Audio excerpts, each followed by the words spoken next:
딱딱한 종목 팟캐스트와 두 남자 쇼가 카카오톡을 통해 시청 및 애청자 여러분들과 만나게 되었습니다.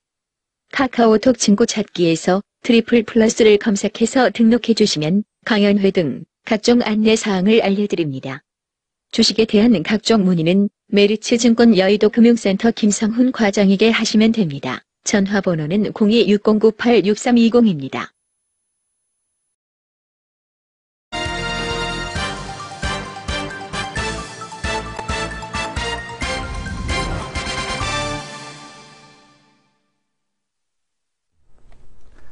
네, 안녕하십니까. 키움증권을 통해서 매일 오전 11시부터 90분간 우리 시청자분들 찾아뵙고 있습니다. 마켓 11 1부 시작합니다. 저는 이양현입니다. 네, 안녕하십니까. 이승원입니다. 이승원 대표. 오늘 시장도 정신없어요. 오늘 아침에 동시효과 때 조금 시작하자마자요. 주식시장이 코스닥이 1% 떨어졌었거든요. 아, 그래요? 그리고 코스피도 약세 막 흘러가다가요. 지금도 쑥 바뀌더라고요. 쭉 바뀌더니 플러스를 하면서 코스닥은 0.6% 상승, 코스피는 또 0.2% 상승인데요. 시장이 완전히 미친 엑스 널뛰는 시장인데 지금. 네. 예. 그래서 어저께 얘기했던 거 나는 어이가 없어. 제가 어제 잠시 후에 얘기했지만 방송 녹음도 했지만은 어저께 이성원 대표가 얘기했던 거 정말 말도 안 되는 주식들이 있어요. 오늘 같은 거 뭐 거의 뭐 한가 들어갔다 또 반등하고. 오늘 전문가들이 백신 없다는 거, 네. 오늘 얘 알았나? 어저께 몰랐어? 어저께도 알고, 어저께 우리 방송에서도 얘기했잖아요. 그러니까, 그거 다 아는 얘기인데, 오늘 또 떨어졌다, 올라갔다 하고. 그래서 항바이러스 치료제가 최근에 이제 그 관련돼서 이제 부각이 돼서 이제 그걸로 해서 이제 현재 항바이러스 치료하고 이것만 진행을 하고 있다라는 게 지금 핵심 포인트거든요. 모를 것도 아닌데 그거 뭐 새로운 것도 아니고. 어쨌든 특이하네요. 계속 말씀드리지만 하여튼 나라에서 없고 나라뿐만 아니라 나라만 안 믿더라도 시장 시뻘건데 아주. 그러니까 아침에 쑥 팔았었거든. 이게 이제 미친 엑스 널뛰는 그런 시장이라니까. 시장이 하여튼 질이 이상하겠고요. 오늘도 계속 이슈가 되겠지만 현대차는 어저께 이제 14만 원이 깨졌잖아요. 그래서 시가총 4위, 5위 뭐 떨어지는 거 마찬가지인데요. 어저께여서 오늘도 좀 약세 행진이 이어지고 있습니다. 이제 자동차 판매 시장 나왔으니까 또 잠시 후에 한번 찾아보겠고요. 하여튼 오늘 시장 전체적인 흐름 한번 수급이라는 거 같이 한번 체크해 주실래요? 뭐 현대차만 외롭네요. 외로운 현대차고 외국인 그 외국인 코스닥 거래소 모두 다 이제 매수인데 역시 거래소보다는 코스닥에 좀 더 집중하는 그런 모습을 보여줍니다. 그러니까 지금 만약에 이제 해외 주식 비거세가 됐을 경우 기관으로서는 그러니까 해외 주식 비거세 얘기를 하셨잖아요. 근데 기관으로서는 그렇게 되면 이제 실탄에 대한 부족 현상 이런 것들이 대형주를 선호하지 못하게 하는 중형주와 소형주 위주에 대한 시장이 형성될 가능성이 매우 높은데 지금 외국인도 역시 보게 되면 코스닥 시장에 집중하는 그런 모습을 보여주고 있습니다. 기관도 여전히 지금 오늘 아예 극도로 이제 관망하는 모습을 보여주고 있고요. 거래 대금을 보게 되면 그래도 어제는 한 7조 정도 가까이 나왔거든요. 근데 이제 오늘은 지금 현재 시간대 2조 6천억 정도 거래 대금이니까 어제보다는 거래 대금도 좀 위축되는 그런 하루가 되지 않겠느냐 이렇게 보여집니다. 뭐 해외 주식 잠깐 얘기했는데 그건 뭐 제 얘기 아니라 그런 얘기도 있다. 그 정도의 그런 기대감이 있다는 거예요. 좀 일단 시간 있으면 그런 거 수치나 그런 거에서 다시 한번 말씀드릴 갖겠고요. 수급 잠깐만 체크해 보면 코스피 시장에서는요 외국인이 지금 오늘 260억에 지금 현재까지 순매수를 보이고 있습니다. 또 어떤 분이 오늘 또 전지현님 아직 안 나오시나 얘기하는데요. 전지현대위 맞습니다. 네, 오늘 전지현대위 맞고요. 전지현 맞는데요. 우리 궁금하신 거야. 두 분 만담 스타일 짱인데 전지현님 늦으시나? 전지현님 중국 얘기 꼭 좀 부탁드립니다. 벌써부터 난리 났어. 중국 얘기하고 자동차 어떻게 할 거야? 그러니까 지금은 자동차 어떻게 할 거야? 그분 자동차 부품 얘기했잖아. 자동차 부품. 200명 정도 훅 늘어났네? 그러니까. 역시 전전 효과야. 이러다가 전전님 오늘 안 온다 그러면 폭파지, 폭파. 악성 댓글 막 올리고. 악성 댓글 올리는 거지. 전전 잡아라 그러면서. 지금 보면은, 메르스 추가 환자 5명 발생, 보건복지부에 들어가셔가지고, 이 보도자료 보시게 되면, 가장 최근 소식이 업데이트 되니까, 보건복지부 사이트에 들어가셔가지고, 이 보도자료 좀 알고 여기 잠깐 화면을 보여주시면, 보건복지부 들어가셔서. 존경하는 이성원 대표장 화면이요. 방송 안 들으시나? 보도자료 나왔네. 보도자료 이쪽 오른쪽에 있는 이거를 보시게 되면 여기를 보시게 되면 그 보건복지부 사이트에 들어가서 보도자료 알림에 들어가셔가지고요. 알림에 들어가셔서 이 보도자료를 보시게 되면 항상 그 최신 데이터를 보실 수가 있습니다. 그래서 추가 환자 5명 발생했는데 아직까지는 의료기관 내에서 쭉 보게 되면은 지금 그 지역사회로 확산되는 건 아니죠. 지금 보게 되면 쭉 전부 다 의료기관에서 같은 병원에서 동일병원, 병동병원 이거기 때문에 아직까지는 시장에서 이렇게 그 지금 메르스에 대한 그 가격에 대한 변동성 네. 이렇게 나타나고 있다라고 보시면 될 것 같습니다. 네. 또 어제 재밌는 뉴스가 하나 있었어요. 뭐야 또? 현대백화점에서 돈 번 거 20% 내가 깨평 줄게. 일단 급해졌어. 좀 불리하다는 걸 깨달은 거죠. 네. 그렇지 않습니까? 네. 심지어 이게 왜 그러냐면, 왜 웃긴 얘기가 뭐냐면, 네. 호텔 신라가 이런 격이 없는 얘기를 하는 데가 아니거든. 네네. 호텔 신라도 뭐라 그랬는지 아십니까? 버스 주차하는데 우리밖에 없지. 이런 얘기를 하고 있고. 네. 그러니까 지금 보게 되면은 이게 왜냐면 오너들의 자존심이 걸린 게임이 되다 보니까 이게 이 면세점 양상 자체가 오너들의 자존심 게임으로 지금 번지고 있어가지고. 네네. 지금 보게 되면 진짜 온갖 수단과 방법을 지금 가리지 않는 것 같습니다. 그래서 뭐 지금 현대백화점 같은 경우는 면세점에서 이게 20%를 사회에 환원하겠다 이런 얘기까지 아주 초강수를 지금 두고 있습니다. 그래서 지금 보면은 나한테 주면 난 70% 환원한다 이 사람. 70%. 아니 90% 주지 뭐 90% 예, 예. 환원. 어쨌든 간에 상당히 우리도 하나 신청할까? 우리도 하나 신청할까요? 90% 환원. 네네. 그래서 지금 보게 되면 상당히 이 네. 면세점에 대한 그 기추가 주목이 돼가고 있다. 이제 앞으로 시간이 지날수록 아마 추가적인 얘기들이 더 나오지 않겠느냐. 한 장 받고 한 장 더 이런 식의 좀 흐름이 좀 전개가 되는 것 같습니다. 여기 아주 정확한 쓰셨네요. 네. 조금 전에 키레인 99님 영어로 쓰신 분인데요. 네. 그게 주주돈인데 네. 그렇게 얘기해도 되는가 오너가 네. 이게 정확히 말씀하신 거죠. 제가 이제 주주도 아니지만 제가 면세점에 법인이 생겼는데 그걸 주주잖아요. 근데 이게 네. 상장이 안 돼 있으니까 자기네 주주니까 네. 자기 결제하면 끝이지만 내가 일반 그 상장된 회사인데 그렇게 얘기하면 전 뭐 변호사 좀 만나죠. 예. 이렇게 우리가 마음의 준비를 하는 동안 그분이 오셨습니다. 우리 딱 화면 한번 딱 안내 한번 들어가고 바로 다음 네. 코너 들어갑니다.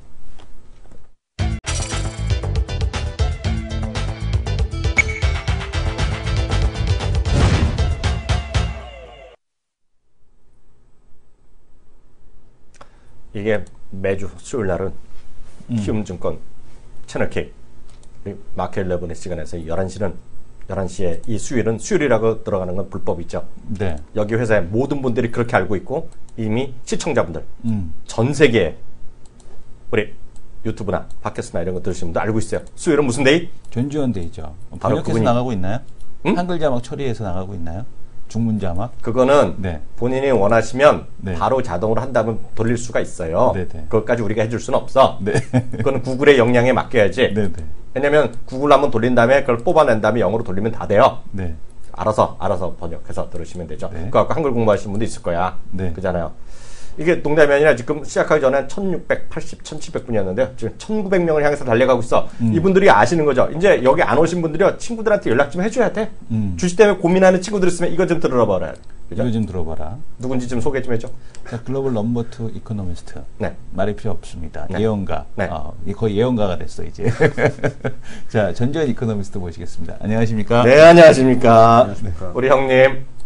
별 말씀. 우리 형님의 해석꾼이야, 우리는. 해석하는 네. 사람. 그러니까, 우리 전지현 누구, 우리는 해설한 사람을 랍비라 그러나? 그거 보게 되면은 전지현 맞춰죠. 맞죠. 우리는 맞춰. 랍비가 무슨 의미야? 랍비는 알고. 유대교에서 랍비가 이제 그 대충 해설해주는 사람이잖아. 그쵸. 네. 신의 목소리를, 신의 그 뜻을 해석해주는 사람이에요. 뭐 그런 의미인데 건가요? 정확한 건 모르겠어요. 제가 또 역사에 또 약하기 때문에. 네. 전전님, 예. 오늘의 주제 어떤 것부터 풀어갈까요? 먼저 준비하신 것부터 얘기하고 우리가 또 신랄한 질문 들어갑니다. 예, 뭐 특별한 건 없고요. 네. 6월달 조정이 발생할 거다라고 네. 이제 말씀을 계속 드리고 있는데 네. 저희들이 이렇게 생각한 근거들이 이제 이렇게 돼서 이렇게 될 거라고 생각한 논리가 잘 들어맞고 있는지 네. 그런 데이터들이 저희들 전제적으로 깔았던 데이터들이 나오고 있습니다. 이제부터. 아, 좀, 드러나고 있는 거네. 예. 말했던 우리가 예상했던 것들이 데이터들이, 예, 숫자들이. 그런 것들이 어떻게 나오고 있는지에 대해서 말씀드리면서 네. 저희들이 6월 달에는 일정 부분의 변동성 확대를 감내해낸다라고 말씀드렸 그런 전망이 확률이 어떻게 되는지 좀 네. 말씀을 드리겠습니다. 네. 일단 가장 최신 데이터로 이제 저희들이 네. 말씀드리고자 하는 거는 미국 제조업 경기가 조금씩 좋아지면서 페드한테 자신감을 심어줄 거다라고 말씀을 드렸는데 ISM 5월 지수 같은 경우 보시면 그런 과정임을 얘기해주고 있습니다. 네. ISM 제조업 지수가 좀 이제부터 계속 올라가는 사이클에 진입할 것 같다고 말씀을 드렸고, 네. 모든 데이터는 기본적으로는 프라이스 데이터, 그 다음에 퀀티티 데이터 이런 측면 두 가지 측면에서 이제 해석해 보시면 보통 명목 데이터들은 한쪽은 가격이 시그널을 주고요. 네. 한쪽이 수량을 시그널의 의미를 갖고 있습니다. 네. 일단 ISM 제조업 지수 5월 ISM 제조업 지수가 52.8로 올라갔죠. 네. 근데 그림 한번 잡아주시면 그때 저희가 말씀드렸던 게 프라이스 측면에서 우리는 시장 경제에 살고 있으니까 이 가격이란 데이터들이 수요에 가장 빠른 그 데이터인데 네. 그때 저희가 이제 이 스프레드 하단에서 가격 지불 지수가 올라올 거다라고 말씀드렸는데 이게 저번 달에 이만큼 올라왔고요. 네. 이게 스프레드 하단에서 반등하고 있다는 얘기는 미국 1, 4분기 경기가 일시적 부진이었구나. 보시면 이 스프레드를 벗어난 건 금융위기 때밖에 없습니다. 네. 이게 통상적인 사이클이라는 거죠. 근데 이번에 보시면 가격 지불 지수가 생각보다 사람들 생각보다 훨씬 많이 떴습니다. 그래요? 네. 그냥 그래프로 보셔도 많이 뜬 것 같지 않으십니까? 그러니까 많이 떴네요. 이게 보통 이번에 시장 포캐스트 값들은 한 43% 정도를 생각을 했습니다. 43%. 예. 네. 49.5%까지 급등했습니다. 오, 그래요. 이 ISM 제조업 지수의 안에 보시면 이 단위가 퍼센트로 되어 있습니다. 이 얘기는 뭐냐면요. 네. 이 인덱스가 어떻게 만들어지는지를 얘기해 주는데 보통 지수 같은 경우는 포인트를 단위로 쓰는데 이건 퍼센트입니다. 이거는 다수결로 이제 물어보는 거거든요. 다수결로.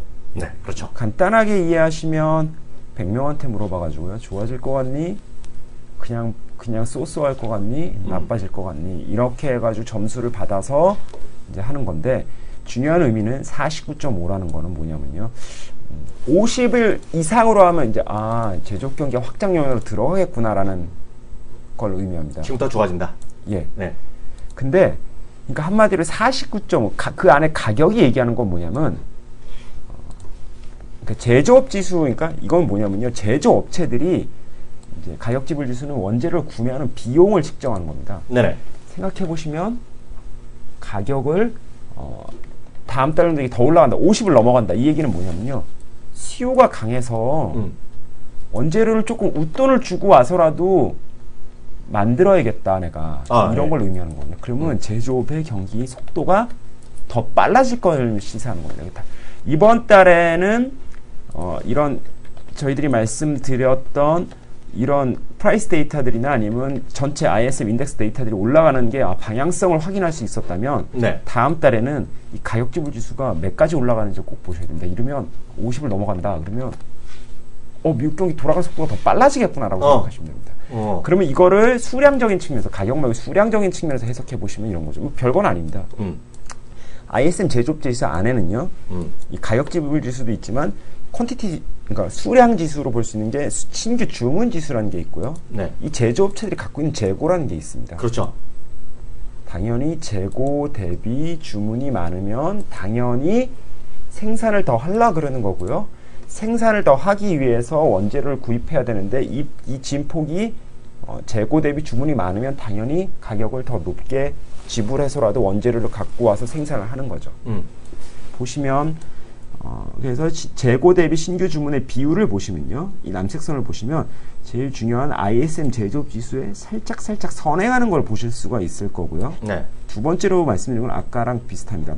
이게 보통 일정한 스프레드가 있습니다. 보시면 한 0.8에서 1.6 정도가 일반적인 경기 사이클입니다. 이걸 벗어났던 거는 금융위기 때. 네. 지금 일반적인 사이클 하단에서 올라오는 그런 구간입니다. 그러면 ISM 제조업 지수가 계속 올라가겠구나. 이 ISM 제조업 지수가 왜 자꾸 이제 말씀을 드리냐면 ISM 제조업 지수 별명이 하나 있습니다. 뭐예요? 별명이? 주식시장이 네이팜탄입니다. 네이팜탄이는 또 뭐예요? 네이팜탄 베트남 전쟁 때 미군이 그 베트공들을 이제 땅굴에 숨었으니까 그리고 정글에 숨었지 않습니까? 네네. 아주 안 좋은 폭탄인데 정글을 날려버리는 폭탄입니다. 불바다로 만들어버립니다. 불바다. 영화에서 본 것 같네. 예, 무시무시한 폭탄이죠. 장교 출신이에요, 자기? 아니요.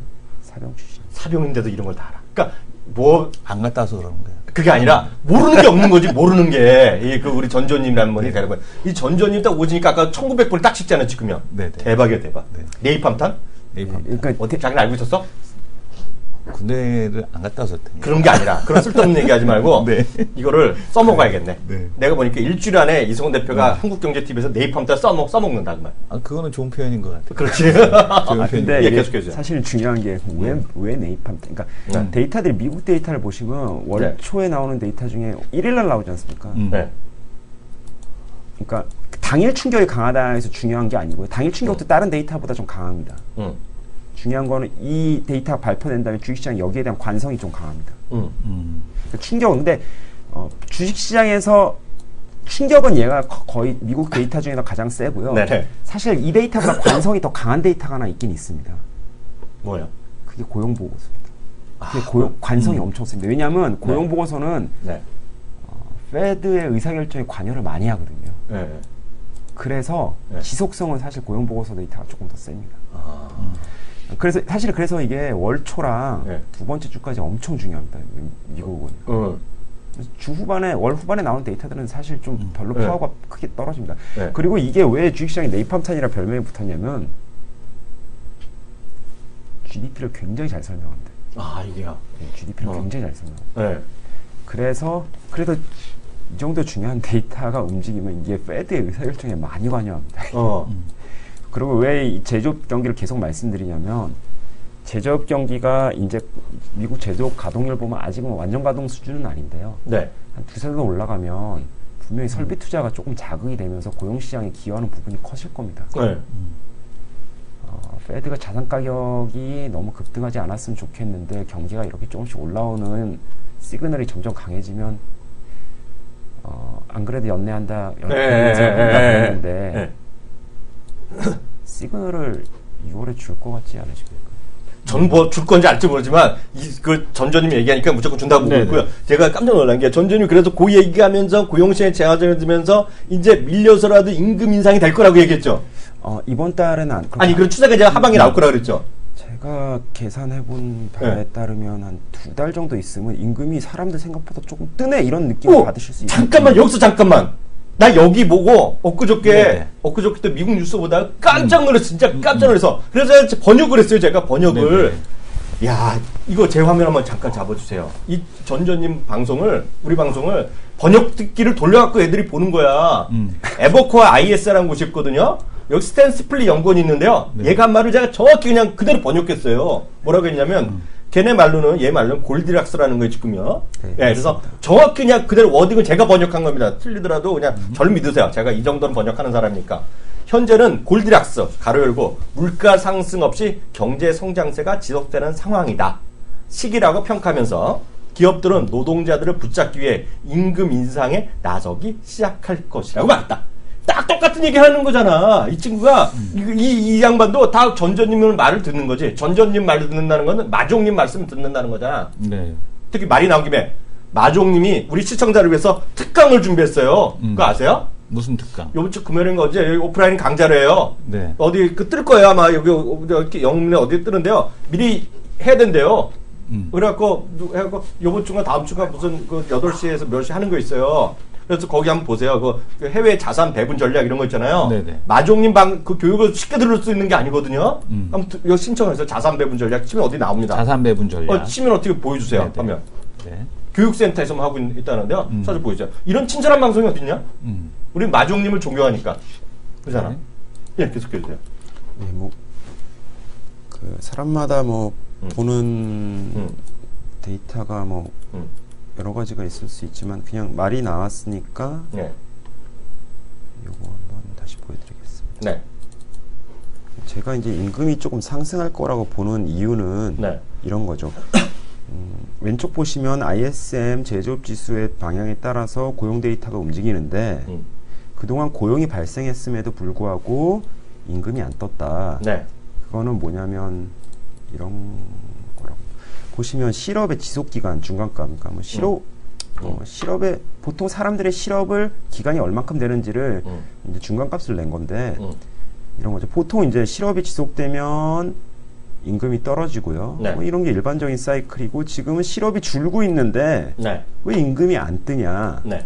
이런 거죠. 일반적인 경기 사이클을 벗어난 겁니다. 아, 그러네요. 그러니까 그래서 이 실망 실업자들이 너무 많아요. 그러니까 장기 실업자들이 많아져가지고 보통은 실업자가 줄 때는 고용이 발생하는 거지 않습니까? 네네. 고용이 발생하니까 당연히 수요가 강해지니까 임금이 뜨는 게 정상이죠. 사람을 한 사람이라도 더 뽑으려고 그러니까요. 그렇죠, 그렇죠. 근데 문제는 보시면 이게 사이클이 깨지지 않았습니까? 이 장기 실업자가 엄청 늘었다는 거예요. 장기 실업자들을 뽑을 때는 사람들이 장기적으로 실업 상태에 너무 많이 놓여 있다 보니까 슬픈데 보통 사이클은 사람 뽑으려면 돈을 더 줘야 됩니다. 그렇죠. 장기 실업자한테 돈이 옛날만큼 안 주는 겁니다. 근데 일반적인 사이클로 돌아올 때까지 보시면 그래프 보시면 일반적인 사이클로 한 2달 있으면 돌아옵니다. 임금이 이렇게 되면 한 2달이 지난 다음부터는 사람을 뽑을 때 돈을 조금 더 줘야 됩니다. 되게 뭐 사실 경제라는 건 수식이 아니거든요. 딱 이해됐어요. 이거 잠깐만요. 이해됐네. 이성훈 대표 이해했어? 네네. 우리가 9월 지나면 임금을 올려주겠네? 왜? 왜냐면 지금은 장기 워낙 실업이야? 시장이 어려웠으니까 장기적 어려웠으니까 우리 그냥 에이 얘다 싼 맛에 쓰는 거야 우리를. 근데 이제 경기가 좋아지고 주식시장이 정말 좋아지는 걸 느끼잖아. 그러면 이제 돈을 줘야겠구나 느끼겠지. 그게 이제 요 타이밍을 보니까 2달 정도 있으니까 9월 이후에 우리 월급을 주겠네. 그잖아요. 딱 그러면 난 이해가 됐어. 시청자분들 이해하실 것 같습니다. 네. 네. 네. 지금 전화해도 소용이 없네 보니까. 2달 정도 있어야 전화해야겠네. 네. 그래서 이번 고용 데이터는 이번에 발표될 고용 데이터는 특별한 변화는 발생하지 않을 겁니다. 그러면 이런 모든 것들을 조합해보면 네. 6월 FOMC에도 보도문에 어떤 변화가 발생할까 네. 이런 거죠. 좋아는 지고 있는데 네. 아직은 아니지만 자산시장의 과열을 억제할 뭔가 문구의 변화는 필요하다. 뭐 열어봐야지 알겠지만 15일 날 제 생각이 맞다면 그때 말씀드렸던 게 컨시더러블 타임이 바뀌면 그 밑에 분명히 똑같은 문구라는 게 발표될 거라고 말씀을 드렸는데 그러니까요. 그렇게 된 이후에는 만약에 변화가 그 문구의 변화는 아마 그냥 합리적인 경제 성장이 강화될 거라는 합리적 확신이 든다면 그때 기준금리를 올리겠다라는 정도의 문구가 들어가지 않을까. 그걸 리즈너블이라는 영어 단어가 있다는 얘기네. 예, 그렇게 되면서 시장한테 이제 영어까지 예측하는 분이야. 영어 문구까지. 리즈너블, 컨빅션 이런 말이 들어간다는 얘기거든. 그러면서 시장한테 데이터가 네네. 들어오면 그리고 사람들이 다 어그리할 만한 데이터가 들어오면 내가 액션을 하는데 네. 그건 타이밍의 문제고 올해 안에는 일어날 거고 네. 그러니까 알아서 잘 준비하고 너무 롱에 배팅하고 그러지 말아라 라는 정도의 의미를 보도문에서 줄 것 같습니다. 이제 딱 이해됐어. 느낌으로 다 알았고 알았는데 이제 시청자분의 질문, 저희의 질문 들어갑니다. 네. 첫 번째 질문 들어갑니다. 가장 오늘 오시기 전부터 막 난리 난 거 꼭 이것 좀 물어봐 달래. 중국을 지난번 한번 얘기하셨어요. 네. 중국 얘기도 한번 다시 한번 봐주세요. 일주일 동안 이게 한 10% 훅 떨어졌다가요. 지금 다시 4,800 그 언저까지 와 있거든요. 지금요. 네. 이틀 동안 급반등했는데요. 중국 시장에 대한 뷰 다시 한번. 4,500 내외에서 계속 치열한 변동성 싸움이 예상된다고 말씀드렸고 네. 정말 크게 보면 그냥 숨고르기입니다. 근데 계속 말씀드렸지만 중국이라는 시장의 특성, 네. 외국인 노출 비용 2%, 기관 참여 국가기관이기 때문에 의미 없고요. 이건 네. 다 개인 시장이고 개인 시장일수록 유동성 환경에 굉장히 민감하기 때문에 보통 우리 시장에서 말하는 숨고르기라는 그러니까 숨고르기는 맞는데요. 시장의 속성은 숨고르기가 맞는데 계속 말씀드렸지만 중국 시장의 숨고르기는 보통 다른 나라 시장의 숨고르기랑 완전 다른 변동성. 대국적이다. 예, 엄청 크기 때문에 딱 이해됐어. 아예 그냥 플레이를 안 하시는 게 나을 거다라고 말씀을 드립니다. 예, 그런 과정입니다. 정리드립니다. 중국은 조정도 대국적으로 한다. 그리고 하여튼 4,500 언저리에서 숨고르기 국면. 그죠? 하나 또 말씀을 드리면 중국 이제 신용에 대한 네. 정부의 이제 뭐 약간의 가이드라인 혹은 규제 정도라고 보시면 될 것 같은데요. 네. 이게 개인 투자자들 특히 마이너 마켓들은 지금 유동성 환경이 굉장히 민감하거든요. 네. 예를 들어서 보시면 우리나라가 이런 신용잔고의 정부 규제가 언제가 있었냐면 2007년 6월 20일 날 한번 있었습니다. 디테일 있네. 금감원에서 증권사들한테 신용 잔고가 너무 많이 늘어났으니까 신용 잔고의 금액을 5천억 밑으로 내리던가 아니면 자기 자본 비율의 40% 이하로 맞춰놔라. 이렇게 맞아, 그런 적 있었죠. 예. 근데 사실은 그때는 이제 미수가 작년에 2006년에 많이 발생하니까 네. 건전하지 않다라 그래서 미수를 억제하면서 이제 풍선 효과가 신용으로 번진 영향이 좀 있긴 있었는데 네. 사실 코스피 시장은 그때 영향이 거의 없었습니다. 코스닥 시장은 단기적으로 그때 3일 동안 코스피 시장은 1% 정도 조정받았었고요. 코스닥 시장은 그때 3일 동안 한 5.9% 조정받았습니다. 그게 왜 그랬냐면 그때 제 기억이 맞다 그러면 코스피 시장의 신용 잔고가 그때 한 5조 정도 됐었는데 네. 코스닥 시장의 신용 잔고가 한 2조 5천 정도 됐었거든요. 네. 그러니까 마이너 마켓은 유동성 환경의 변화에 굉장히 변동성이 있고 물론 추세를 결정하는 요인은 절대 아니었습니다. 왜냐하면 3일 만에 바닥 찍고 결국은 다 올랐습니다. 그 다음에 금융위기 발생할 때까지 네. 한 3개월 동안 올랐죠. 네. 하지만 추세에는 분명 영향을 주지 않습니다. 이런 조치들이. 하지만 단기적인 변동성은 충분히 벌려놓을 수 있습니다. 그거를 꼭 유념해 두셔야 됩니다. 중국 주식은 답이 된 것 같고요. 또 각자들 판단하시면 되겠고요. 네. 또 전조님의 의견 드렸으니까 맞고 안 맞고 판단도 시청자분 냉정히 하시면 되겠습니다. 두 번째 질문 들어갑니다. 또 어제 오늘 가장 큰 건 이거죠. 자동차와 자동차 부품. 자동차에 대해서는 계속해서 이제 금년 들어서 이제 약간의 뒷사는 발언을 하셨거든요. 저 기억은 이거죠. 유럽 사람 입장에서 보면 왜 자동차라니? BMW라지. 그러면서 그보다는 부품 쪽을 얘기 많이 하셨거든요. 예. 그 자동차가 하여튼 2월 달까지 계산해보니까 8% 정도 빠졌었는데요. 현대차 기준으로요. 지금 오늘까지 하면 현대차가 42%가 빠졌어요. 엄청 빠졌거든요. 이게 작년 25만 톤이 아니라 연말 기준으로 이렇게 빠졌는데요. 자동차 및 자동차 부품, 이런 전반적인 섹터. 예. 제가 뭐 자동차 산업 애널리스트가 아니기 때문에 잘 모르지만 네. 그냥 저희들의 생각을 말씀드리면 자동차에 대한 접근은 시간을 사는 방향으로 사실 지금 현대 기아차 보시면 캐법이 없어가지고 이제 중국에서의 성장에 대해서 못 따라가는 게 아니냐 이런 우려가 하나가 있고요. 네. 뭐 물론 내수 안 좋고 근데 중국에서 캐퍼가 업이 안 되니까 밖에서도 안 되는 거 아니냐. 그리고 엔화 약세 때문에 미국에서 안 되는 거 아니냐.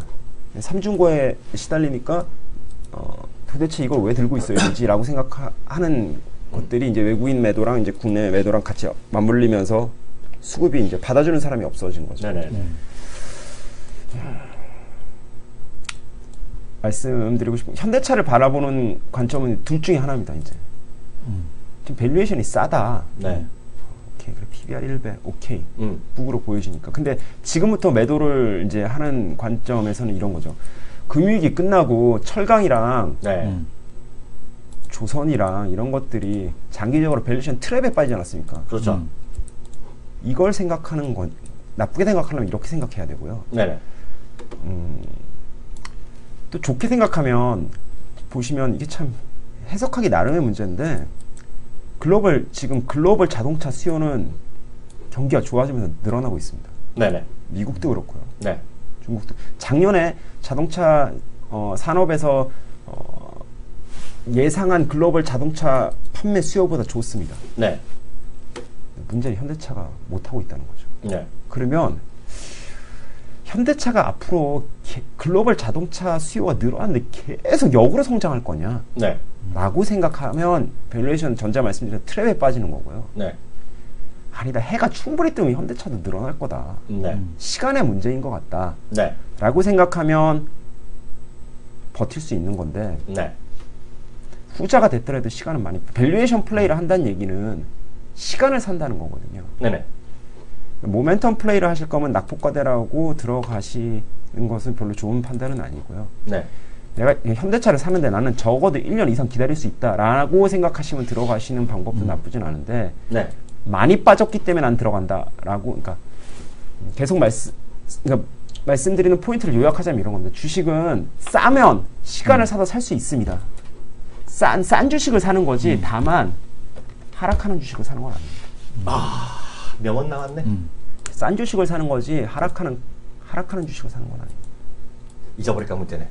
밸류에이션에 대한 아까 말씀드린 게 결국 밸류에이션에 대한 사람들의 생각이거든요. 네. PBR 1에서 더 이상 현대차를 더 매도할 이유는 없다라고 생각하는 거. 한쪽에서는 현대차가 그럼 해가 떴을 때도 잘할 수 있던 보장이 어딨냐 이런 생각의 싸움이지 않습니까? 네. 생각의 싸움은 계속 말씀드렸지만 밸류에이션 싸움들은 변동성이 큽니다. 네.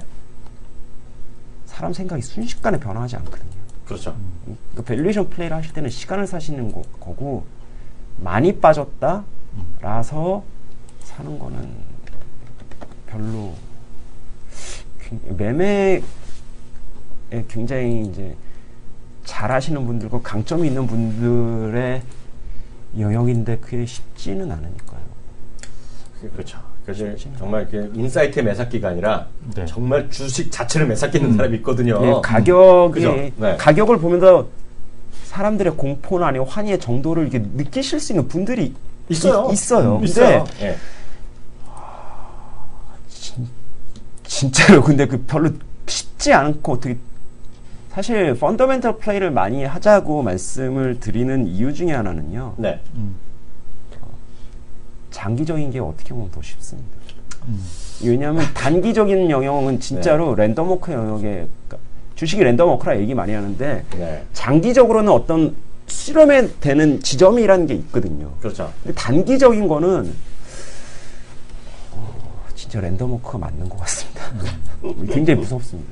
그래서 그렇기 때문에 쉽지 않은 거보다는 쉬운 걸 하는 게 낫지 않을까라고 생각합니다. 이것도 답을 시청자분들이 냉정히 판단하시면 되는 거 아닌가 싶네요. 제가 또 잘 아시는 분이 있는데요. 5월 중순이었어요. 갑자기 저를 만났는데 이런 얘기 하는 거예요. 진짜 있었던 일인데요. 급락하던 주식이 있었죠. 네모라고 있었죠. 예? 내추 뭐 있잖아. 100%라도 말도 하기 싫은데 이거를 한번 사봐야겠다 그러더라고요. 그래서 속으로 이 양반이 왜 이러시나 그랬거든요. 이틀 있다부터 반등했어. 그거는 펀더멘털에 아무 상관없이 그냥 주가 자체만 보고 사는 거거든요. 매매하는 분인데 그런 분들은 누가 가르쳐주는 것도 아니고 누가 얘기할 수가 없어. 네. 그런 거죠. 지금 말씀하신 거. 그러니까 그거는 쉬운 거는 펀더멘털 보고 따지는 사람이 쉬운 건데 그걸 필요 없이 그냥 돈 버는 사람이 있거든요.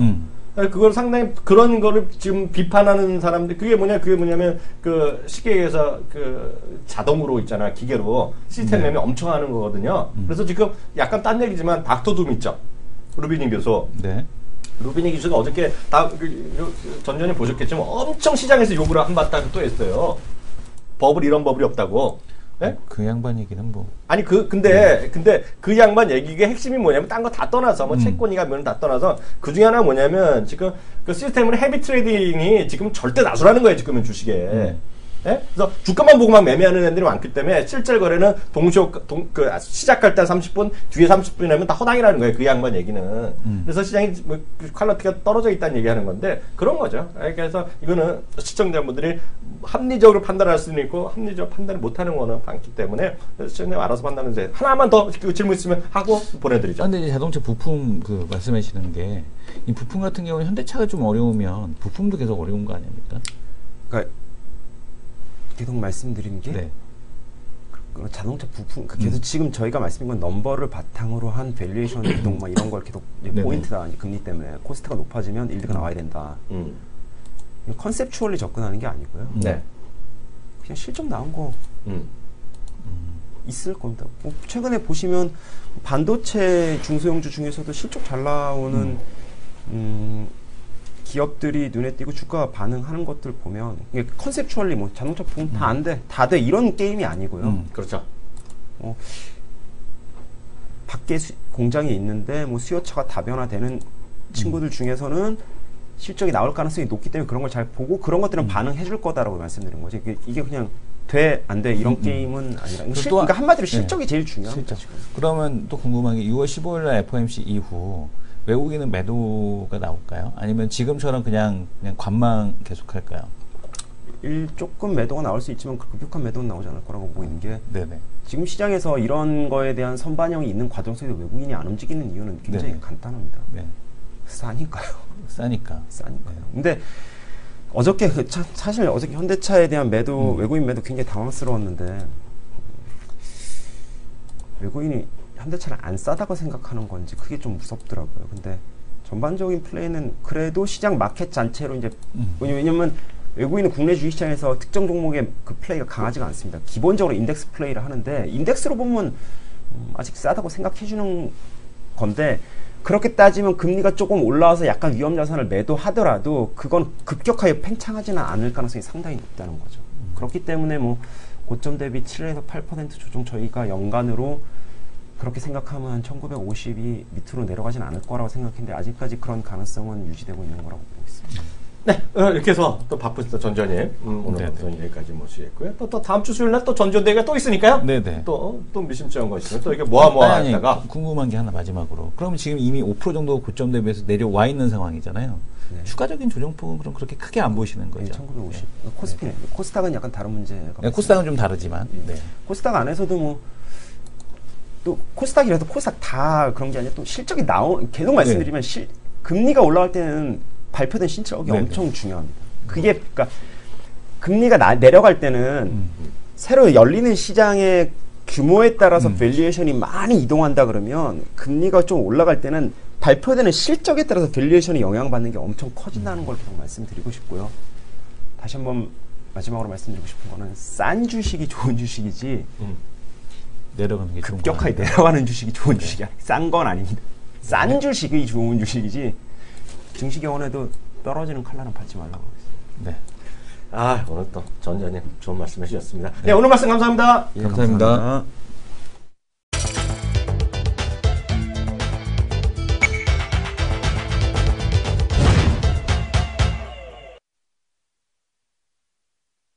네, 이슈 돌질 건데요. 우리가 또 보내드렸으니까 해석하는 시간 잠깐 해드렸는데 여기 여전히 부품주 중에서 이성훈 대표도 질문하고 아마 시추적 넘는 얘기하는데요. 약간 영어로 써서 그런데요. 뭐 콘셉추얼 이런 얘기는 그냥 같이 부품주라고 같이 올라가고 내려간다 이런 거 없다. 그런 건 없다. 이렇게 얘기하는 거고요. 종목별로 잘 따져야 되는 건데 이게 이렇게 보시면 이제 앞서 이제 수출 비중 높은 거 이것도 아니라는 거죠. 그런 거로 따지시면 안 되고요. 지난번에도 얘기했는데 오늘은 딱 그 표현을 안 했는데 이런 거 있잖아요. 이승원 대표 말한 게 맞아요. 이거 다들 그렇게 생각하시면 돼요. 현대차 바라보게 하는 놈이 있다는 얘기죠. 난 내 매출에 전부 그냥 현대차에 쫓아가는 애들이 있어요. 그러니까 현대차가 예를 들어서 멕시코면 나도 간다. 중국 가면 나도 가겠다. 뭐 모스크바 가면 나도 간다. 이런 애들 있잖아요. 그런 애들은 같이 안 좋을 가능성이 큰 거죠. 현실적으로 보면 이게 이제 첫 번째 포인트가 있습니다. 그럼 그 중에서 뭐냐? 가긴 가는데 거기 현지 메이커들이랑도 영업이 돼.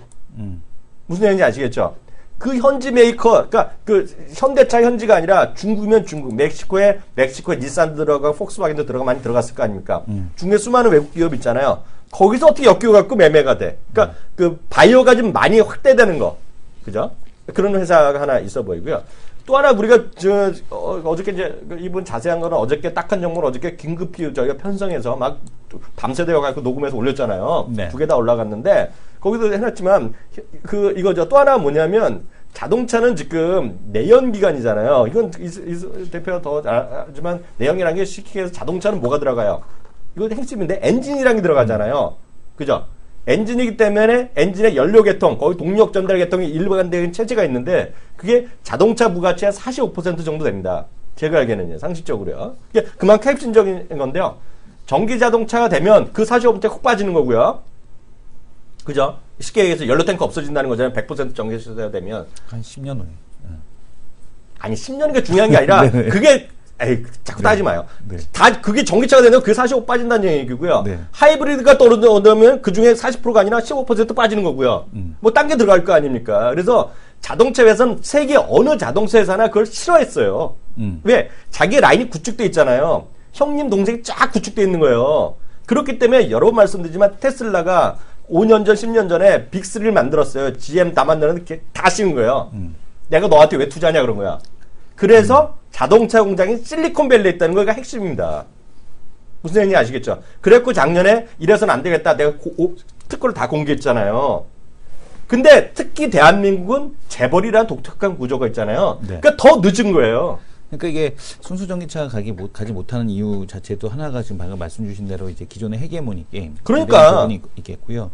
근데 이제 플러그인 하이브리드나 하이브리드가 뜨는 이유는 뭐냐면 기존의 내연기관 그대로 쓰는 거거든요. 그렇죠. 그대로 쓰는 상태에서 하나 배터리 쪽 더 얹어갖고 가격을 더 비싸게 받을 수 있기 때문에 메이커 입장에서는 긍정적인 겁니다. 그래서 이제 플러그인 하이브리드나 하이브리드로 간다라고 보셔야 될 것 같고 지금 유가가 이 정도 수준이면은 아직까지 전기차가 더 그 순수 전기차가 나오려면은 보급되려면 시간이 더 많이 걸려요. 그래서 거기까지 그리고 또 하나는 뭐냐면 이 중국 관련된 쪽도 이거 잘 보셔야 되는데 사례를 한번 볼 테면 KH 마텍도 지금 보게 되면 여기서 기대감으로 올라왔었거든요, 주가가. 앞에서 보게 되면은 삼성에서 삼성에서 지금 보게 되면 메탈로 간다라고 해서 이렇게 올라왔는데 오히려 메탈 지금 보게 되면은 실적이 안 나오는 건도 아님에도 불구하고 내려갔거든요. KH 마텍이 내려가는 이유는 뭐냐면 삼성에서 KH 마텍이 너무 다변화시켰다는 얘기예요. 니네 우리한테만 줘야지 왜 딴 데 줘? 중국 왜 줘? 그래갖고 얘하고 이제 거래를 줄이는 거예요. KH 마텍. 그래서 오히려 다변화시키는 거에 대한 것만 갖고서 들어가기는 어렵고 이런 중소형 기업을 할 때는 반드시 그래서 작년에 제가 KH 마텍 말씀을 드리다가 올해 말씀드렸던 게 파인테크닉스였죠. 그렇죠. 파인테크닉스 같은 경우는 LG양 이쪽 그 메탈 케이스로 이거를 봐라라고 했던 이유가 여기에 있는 겁니다. 그래서 지금 보게 되면은 다변화도 물론 중요한데 이게 방금 말씀 주신 그 재벌 구조 이 재벌 구조가 무서운 게 뭐냐면 재벌에서 야, 얘 주지 마 이러면 끝이거든요. 그러니까 이런 부분을 좀 더 잘 살펴봐야 된다. 그래서 개별 기업에 대한 내용적인 부분에 대한 접근이 좀 매우 중요해져서 그 관련된 보고서를 자세히 읽어보시거나 탐방 갔다 오신 분들에 대한 얘기들을 좀 많이 들어볼 필요가 있다라는 얘기를 드리겠습니다. 그래서 계속 말씀드리면 그게 다 위험성이 많은 거예요, 지금요. 네네. 한쪽은 전기차도 될 것 같지만은 말한 대로 그 눈치 보다가 딴 데를 많이 영업을 했어. 네. 근데 어느 갑자기 우리 정 회장님 일가가 야, 내가 너를 얼마나 키워줬는데 너희들 너 살자고 우리 말 안 들어? 훅 자를 수가 있잖아. 네. 그게 재벌이라는 또 특성이 있단 말이죠. 네. 그렇잖아요. 그렇죠. 네, 그게 그런 리스크가 있는 거예요. 그런데 여기서 정말 잘 생각하셔야 돼요. 제가 여러 번 말씀드리는데 아까 전 지원님도 얘기했고 저도 얘기했지만 지금 세계 자동차 시장은 호황 중에 대호황이에요. 현대 자동차가 지금 어렵죠. 대호황이에요. 지금 우려의 얘기가 많았었는데요. 이번에 정확히 말씀드리면 미국의 자동차 시장이 연율로 1778만 대가 나와서 15년 만에 최고가 나왔어요, 오늘요. 그 올해가 연중 사상 최대 판매 기록이 나올 거거든요. 중국도 성장률이 줄어든다 하더라도 사상 최고예요. 네. 내년도 또 사상 최고예요. 작년에 2,300만 대 나왔거든요. 지금 중국 예측이 2020년에 4,000만 대로 가는 시장이에요. 근데 지금 현대자동차는 아까 잠깐 언급했는데요. 현대자동차는 중국의 생산 확대가 아직도 100% 확정이 안 됐어요, 지금요. 그게 계속 늦어지고 있거든요, 지금요. 네네. 그게 핵심이기 때문에 자동차 주식을 사야 된다, 팔아야 된다, 사야 된다 보고 있어요. 근데 현대자동차나 기아자동차는 여러분들이 잘 판단하셔야 돼요. 답이 나왔거든요, 아까. 전지현님의 답은 나왔어. 1년 이상 본다 그러면 그럼 상관없다. 근데 저보러 사냐 그러면 저는 전 잘 모르죠. 근데 저는 차익의 자동차에 분명 된다고 보고 있거든요. 이렇게 좋을 수가 없어요. 네. 그래서 제가 말씀드린 게 제 화면 먼저 잡으세요. 그래서 제가 말씀드린 게 카즈예요. CARZ. CARZ. 이게 ETF거든요. ETF. BMW도 들어있고, 폭스바겐도 들어있고. 지금 보세요. 오늘 BMW 있죠. 10% 판매 4% 늘어났거든요. 아우디 11% 판매 늘어났어요. 그죠? 네. 도요다가 마이너스 성장했거든요. 도요다가요. 판매 줄었는데요. 도요다 중에서도 고급 라인이 뭐야? 도요다 렉서스. 렉서스가 11% 늘어났어요. 벤츠도 역시 10% 늘어났어요. 혼다 있죠? 혼다 1%인가 2% 늘어나 3%인가 늘어났거든요. 캠리는 11% 감소했는데. 혼다의 럭셔리라스라는 애 뭐야? 혼다가 어큐라잖아. 어큐라도 10% 이상 늘어났어요. 무슨 얘기인지 아시겠죠? 지금 자동차는 엄청 잘 돼요. 그래서 저는 세계 해외 주식 하시는 분은 지금 자동차 업종이 반드시 갖고 해야 된다. 왜냐하면 중후방대한 주식 중에 지금 이렇게 잘 나가는 게 없어요, 지금요. 중후방대한 주식 중에 이렇게 잘 나가는 게 없어요, 지금. 보면은요. 스마트폰 잘 된다 그래요? 잘 안 된다 그러잖아요, 지금요. 네. 그잖아요. 중후방대한 거 있죠. 우리 제조업 교재는 전통적인 거 있죠. 이런 게 없어요.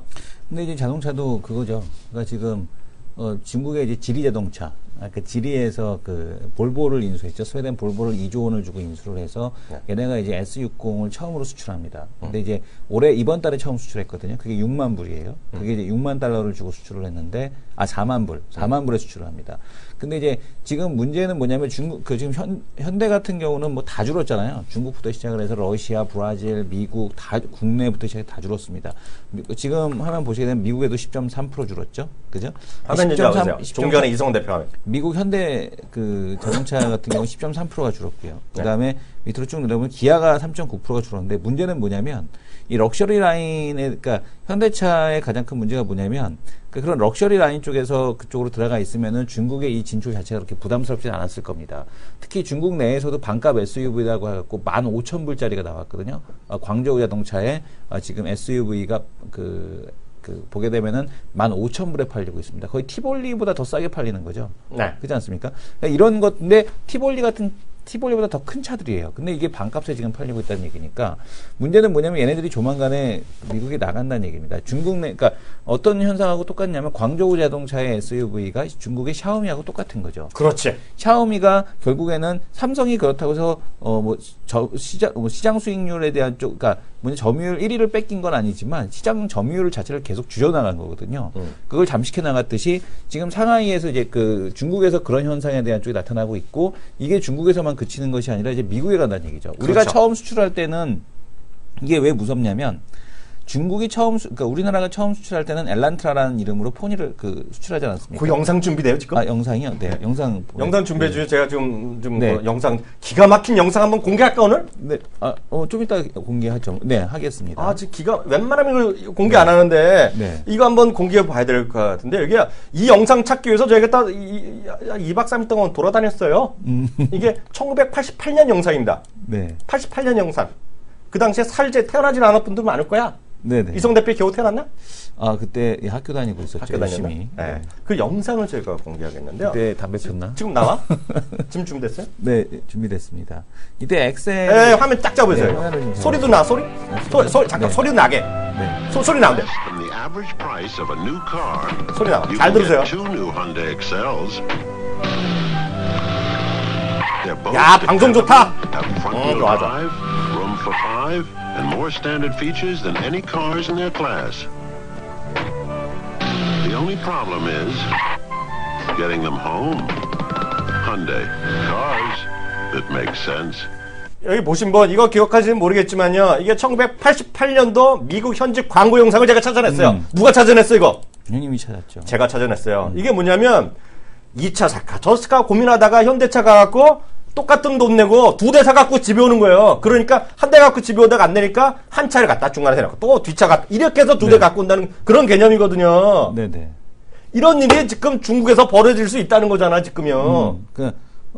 지금 보게 되면은 지금 보게 되면은 이게 더 무서운 게 뭐냐면 이 정도는 박수 쳐줘야 돼. 짝짝짝이 아니라 이러면 내가 회장님이면 야, 이 보너스 한 100만 원 싹 쏘는 거지 이거. 이 정도 방송이면 그지 않아? 쏴야 되는데. 젠장. 근데 지금 여기서 더 무서운 건 뭐냐면 중국은 그런 반값 SUV가 먼저 들어가지 않는다는 얘기예요. 더 무서운 건 이런 S60이 지금 화면 잠깐 보시게 되면 이게 지금 중국에서 이제 볼보 레테르를 달고 이 S60이 지금 미국에 가는 거거든요. 그러니까 이게 무서운 게 뭐냐면은 중국에서 만들었다는데 괜찮네? 품질이 괜찮네라는 인식으로 가는 거예요, 지금. 그러니까 만약에 반값 SUV부터 미국으로 갔으면은 이게 문제가 될 수 있겠죠. 역시 중국산 싸구려야. 근데 지금 얘네들은 이미지 메이킹을 위해서 이쪽부터 먼저 나간다는 얘기예요. 그 다음에 이제 중국산 반값이 들어간다는 얘기거든요, 거꾸로. 그러니까 가격을 먼저 치고 들어가는 게 아니라 이미지를 먼저 들어가고 그 다음에 반값으로 가겠다는 얘기예요. 그러니까 이게 무서운 게 뭐냐면 그렇게 되면은 야, 중국산도 괜찮다더라라는 그런 인식이 일단은 자동차 쪽에서 나오기 시작을 한다라면 그 다음에는 현대차 같은 경우는 상당히 좀 어려워질 수 있다라는 얘기. 왜냐하면 그 동안에 이 도요타의 격차를 이제 줄이지 못했다라는 거. 그러니까 그 동안에 많은 시도는 있었죠. 에코스나 제네시스를 가지고 많은 K7 갖고 많은 시도는 있었습니다만은 여전히 가격으로 승부를 해왔지. 그 현대차 같은 경우가 가격으로 승부를 해왔지. 이 퀄리티로 계속해서 승부를 하기는 좀 어려웠던 그런 측면이 아무래도 지금의 주가에 대한 흐름을 좀 만들었다 이렇게 보여집니다. 그래서 다시 한번 강조하지만 그런 중국의 상해차건 모든 차건 간에 아까 말씀드린 건 글로벌리티피에 다 포함되어 있다. 포함되어 있어. 포함되면 된다. 그래서 지금 보게 자동차 시장은 전 세계적으로 엄청 좋다. 반값 SUV라고 해갖고요. 지금 보게 되면 창청치처 지금 보게 되면 얘네들 H6 이런 애들 있잖아요. 이런 애들 디자인 나쁜가요? 아니에요. 우리나라 거 그대로 베꼈기 때문에 안 나쁩니다. 근데 이성 대표는 안 살 것 같아.